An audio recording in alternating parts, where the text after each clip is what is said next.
snack. Me and you gonna have a little chat about books. Hi guys, I am here today to do a joint review. I have two books I would love to talk to you guys about, and they are Dune, which is a classic science fiction book, heralded by many as one of the great science fiction books that everyone kind of needs to read. It's by Frank Herbert. And the other book that I have to tell you guys about is actually not out yet, and that is HEX, and this is by Olde Heuvelt, which is a Dutch name. He's a Dutch author. It's published by Escape. It was kindly sent to me from Escape, and it's an ARC copy, or this is an ARC copy, so I'll put a picture of what the actual cover looks like up on the screen, and this one comes out in April in the UK, so keep your eyes open for this one. So let's start with Dune, and I'm going to try and do these as quickly as I can because I don't really have a lot to say about Dune other than I didn't really like it that much. I know a lot of people absolutely adore Dune, and I don't want to take away from that because I can see why people would, but for me it felt very, very dated. I did not enjoy the dated elements of it. The writing was fine, the world building was fine, the characters were fine, but other than that it just didn't really hook me in. And unfortunately, although it was an interesting concept, basically it follows this family and they are being relocated to a planet called Dune, and it's basically a big planet of sand dunes and sand and desert, and there's a very, very large problem of water deprivation on the planet. So although people do live on the planet, they are all very, very starved for water, and the reason that they all live on this planet despite that is because there is a big mining operation to get this ore which can't be found anywhere else in the universe, and so it is needed. It's an essential part of their sort of economy, and so these very powerful family of the Duke and his son and his sort of courtesan wife, who he has a son by, they all go to this planet and they're all supposed to sort of rule over it, watch over it, and make sure everything there is going on fine and everything is getting done. But of course things go wrong because there is a plot against the Duke, and it's kind of the story of what happens when politics goes wrong against you, and how our main character, who is the son of the Duke, he basically has to try and survive after this plot against his father has started to be carried out.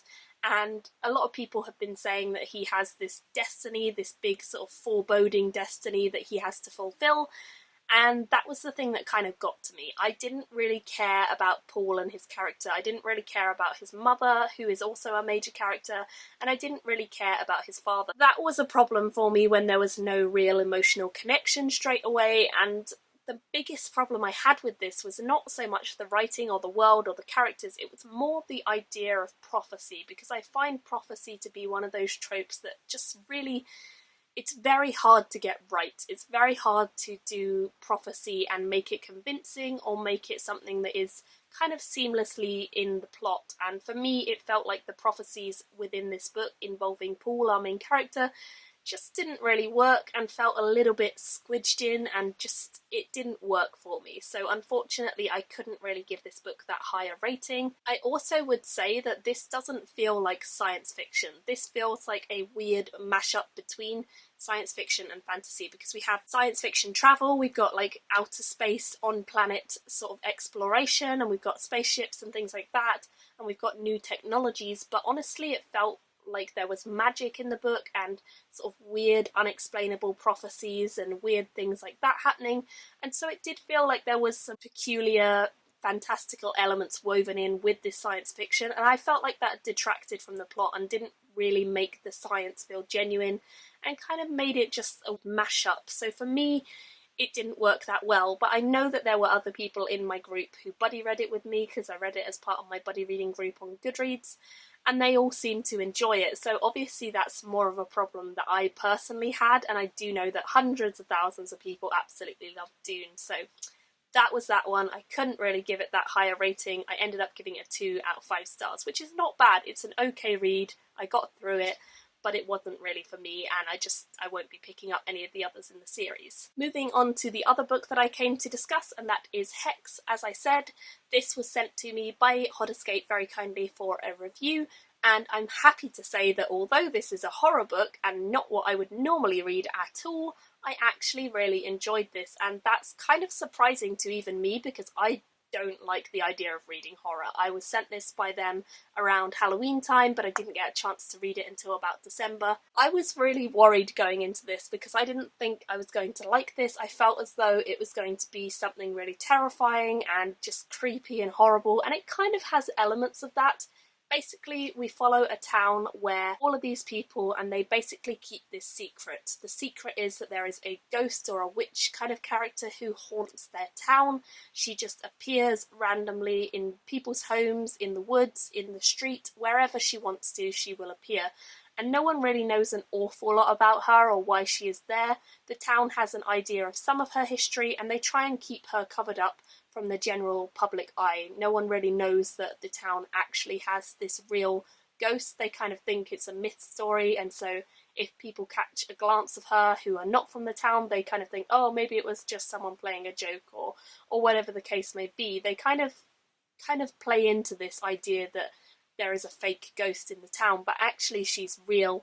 And not only is she a creepy, witchy ghost lady, but she also has a horrible disfigurement, and that is that her mouth and her eyes are completely sewn up. When they sent me the book, they also sent me this very, very creepy card, which I'm sure you'll all agree is horrible. And it's a lady who's got a sewn up mouth and eyes. So yeah, that's basically what she looks like.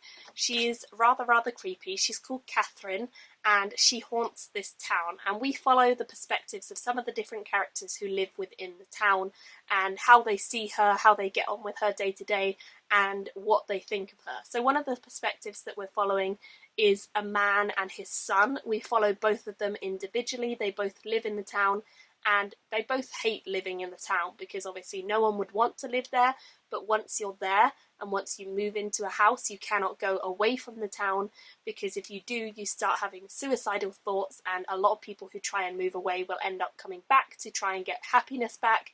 Even though they hate the town, they will be happier there than outside it, trying to have these suicidal thoughts. And if they don't come back, usually they end up killing themselves in some horrible way. So not a great start to the book, obviously. It's kind of gruesome, it's kind of horrible. But with that said, the integration of technology into this book is really, really seamless, and I think this is one of the only books I've ever read where technology being introduced didn't feel like a trope or didn't feel like a cliche. It felt like it was a natural progression of the story to include the technology of the time, because it's set in our modern day. We have websites, we have Twitter, we have blogs, we have YouTube. Everything is integrated and it's seamless. It doesn't make the story weird, it doesn't make it cliche, it works in the scheme of the story. And the reason that it works is because one of the characters, the young boy who we're following, Tyler, and he and his friends, who are all sort of high school students, they basically hate the idea of being trapped in this town. They don't want to be there, and they want to find out more about the witch and why she is trapping them all there. So they sort of start up this idea, this kind of club of documenting her and finding out more about her, and kind of doing these tests that are going to prove or disprove whether she's really a ghost and a witch. And so they have a website, they have a YouTube channel, they have Twitter feeds and all sorts of things like that where they document it all, but they try not to let it outside the town border because they don't want a big mass panic. However, Tyler is frustrated, he wants to leave the town, he has a girlfriend outside the town, and he basically just kind of pushes the boundaries quite a lot with his friends, and it gets them into some trouble with the rest of the town and the witch herself.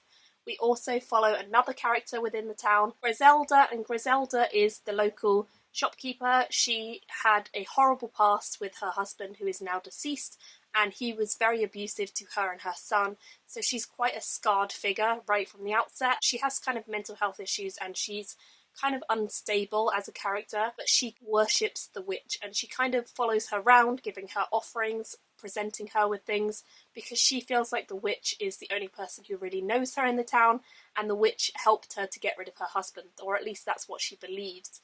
And it's a really interesting point of view to see someone who's a bit mentally unstable and kind of doesn't really understand how the rest of the town could not worship the witch and all of this stuff. So it's very interesting The thing that I liked most about this was probably the integration of the technology, but the characters were decent and they were understandable, and you could kind of understand all of their motivations for what they did end up doing in the storyline.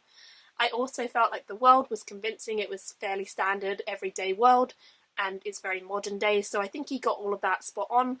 And I do think that this is definitely worth reading, especially if you want to try out horror but you don't really want anything too dark and scary. I was a little bit worried about reading this because I felt maybe it wasn't going to be for me. I don't really like horror films, I don't really like horror books, but this was more creepy than horror, I would say.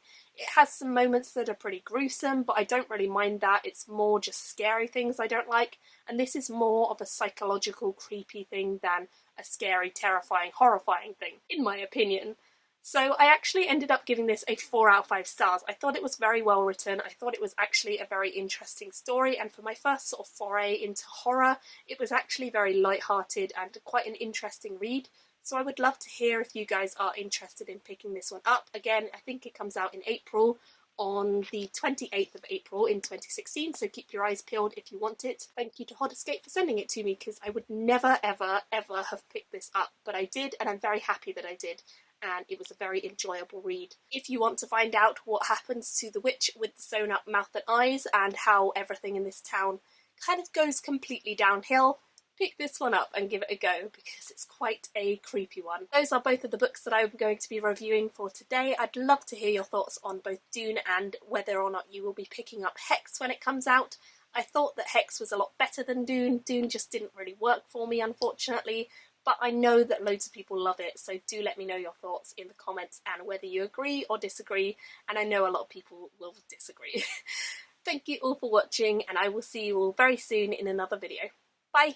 Me and you gonna have a little chat about books.